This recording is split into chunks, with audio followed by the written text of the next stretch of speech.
இந்த பக்ரீத் எங்களுக்கு எப்படி போச்சுன்னு பார்க்கலாமா? நாங்கள் வந்து காலையிலே தம்பி வீட்டுக்கு தான் போயிருந்தோம். தம்பி வந்து குர்பானி கொடுக்கதா இருந்தது.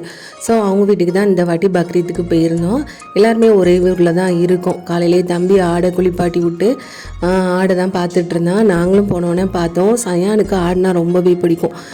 என் ஹஸ்பண்ட் வந்து அவனை வச்சு காமிச்சிட்டு இருந்தாங்க. என்ட்ரியே ஆலியாக தான் இருந்தால், சூப்பராக ட்ரெஸ் பண்ணி தொழுகெல்லாம் முடிச்சுட்டு இருந்தா.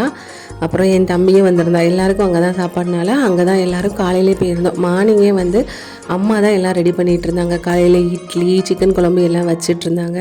இங்கே வந்து ஆடை குர்பானி கொடுக்கவும் எல்லாமே ரெடி பண்ணிகிட்டு இருந்தோம். இந்த வாட்டி தான் தம்பி குர்பானி கொடுக்கான். வீடு கட்டினால இந்த வாட்டி குர்பானி கொடுத்துட்ருக்கான்.